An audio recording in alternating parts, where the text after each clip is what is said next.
there's this game out there that's supposed to be it's really popular with like kids and I guess some adults. It's called Fortnite. I have no idea. Like I didn't have any idea what it was. So I Googled it and then I asked my kids, like, kids, are y'all playing Fortnite? And I didn't think they were because I'm really good about keeping up with what they're playing with. But basically it's like a free game and you go on there and it's like a virtual reality world, I believe. And the way they make their money is they make you buy things. And one of the things they make you buy is popular dances. And so their business model is basically bring you in for free and then make you pay for everything else. And those things include dances. The dances aren't called, like we might know it as the whip, the nay-nay, the Superman, but they have it as a different name in the game. And what they don't do is they don't credit the artist who created the dance, and they don't use the song that goes along with it. And that right there has a lot of artists kind of salty about it. I know that on Twitter, who is it? You have Chance the Rapper, and I like me some Chance. I love me some Chance. He's really great. He was like, Fortnite should actually put the songs behind the dance so that artists can make money. So if they were putting the song behind it, that means they would have to get a license for the song, and the artists who they are basically making money off of will get paid too. But they're not doing that. There's another one that says, I don't know who Block Boy JB is. If y'all know who he is, y'all tell me because I don't know. It says, every time someone does my dance, they give credit to Fortnite game, but they're not creating anything. So the game is basically taking the money and credit for something that's mine. And I feel you on that. Like, you created this, you made it popular, which is why it got in the game in the first place, and you're not getting anything out of it. And so one of the Twitter users said, well, if Fortnite is out here stealing all the rappers' dances, why haven't they touched Soulja Boy moves? And Soulja Boy responded back, because I own my own dance. Any copyrights, they got to cut a check. And that really gave me pause. And I was like, that don't sound right, but let me check this out, because this is what I know. I know you can get a copyright for choreograph, but it has to be, it's not just individual dance moves. And I'm going to give you the elements for that. That's lawyer talk. You know, us lawyers, we love some elements. We love being able to say, this has happened, check. This has happened, check, check, check, and making sure all those checks. And we love some elements, and that's basically what elements are.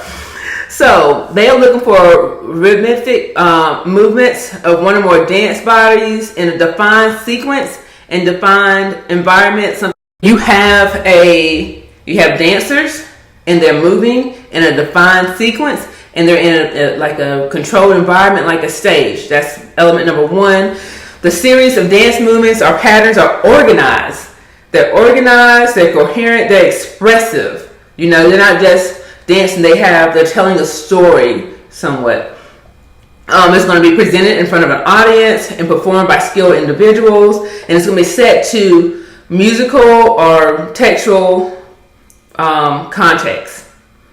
All right, so when you think about something that can be protected, think of the Nutcracker. That can be protected, and it actually was protected, but the copyright on that expired. In the United States, and I'll tell you this, in the United States, we didn't recognize it as protectable until, I think, after 1978. But this is what choreographed copyrights do not protect. This is what does not fall under that right. They don't protect individual movements or dance steps.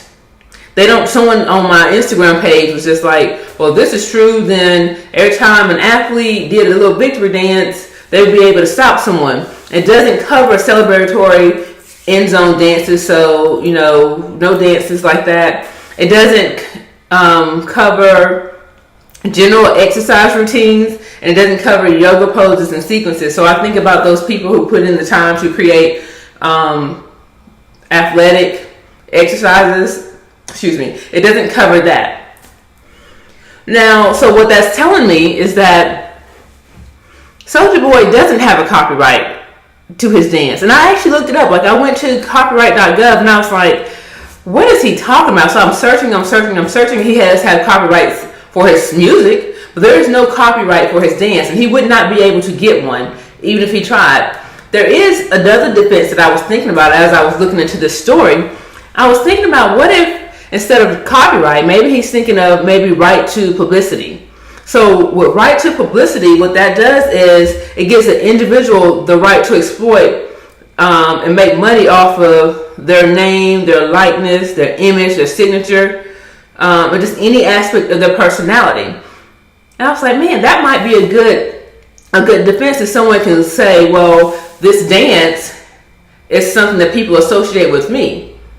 Because when people see these dances, they're referring back to Snoop Dogg, they're referring back to Soulja Boy, they're referring back to the original creators of the dance. There's some good examples of right to publicity. Vanna White, if you guys watch Wheel of Fortune, I used to watch Wheel of Fortune with my grandmother. And Vanna White is the lovely host who comes up and she just like this, and she turns the letters as people call out the letters. Well, Samsung, she had to sue Samsung. I think they contacted her and she turned them down, and they ended up making a commercial with a robot that was basically the Vanna robot. And she sued them saying that you used my likeness and you didn't pay me for it, and she was successful.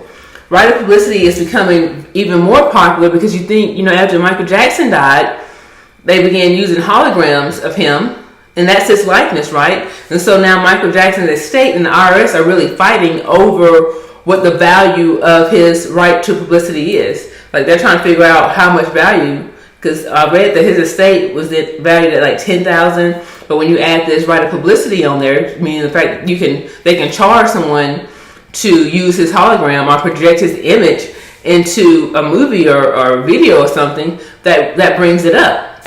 Robin Williams, who passed away after Michael Jackson, he actually left his right of publicity to a charity, meaning that if they want to use a hologram of him, or if they want to shoot him into a video or something, or use his voice for anything, they have to go through this charity to get their permission.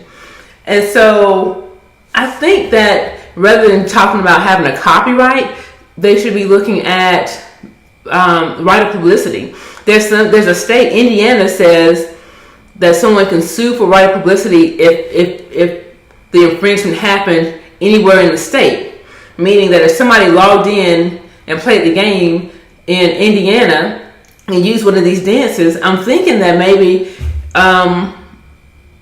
there has to be a remedy. You can't just use someone's likeness, which is what they're doing, and profit from it without giving them any type of compensation. Like, they're trying to work their way around the system, and somebody needs to stop them.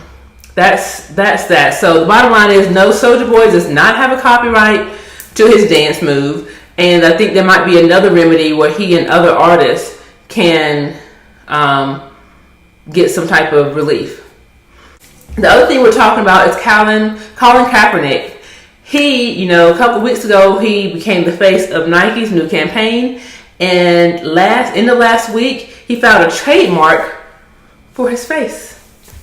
It has his image, and he filed an intent to use application, and that intent to use application says that I'm not using this mark now, but I have a bona fide intent to use it in the future. And he used it for things like, workshops, I think lampshades, clothing, like the list goes on and on and on. So he has his application will go through the exact same process as someone that was actually using the mark. But what he needs to make sure that he's doing is actually using it as a trademark and not just trying to register his face. My husband had the idea that, maybe he was trademarking his face so that people would stop putting it on a t-shirt. Well, he didn't have to file for a trademark in order to do that. He would have ground under right of publicity. So what he would need to do is use his face in association with a good or a service. If it's not being associated with a good or a service, it's not a trademark. So I'd be very interested to see what products and services he will come up with using this trademark. All right, so that's what I have. So we had to talk about top 3 takeaways today. We will talk about that copyrights do protect choreograph, that does not include individual movements, and although the artist might not have a claim for copyright infringement, they might have a claim for right of publicity. Okay? All right, that's all I got for you. If you have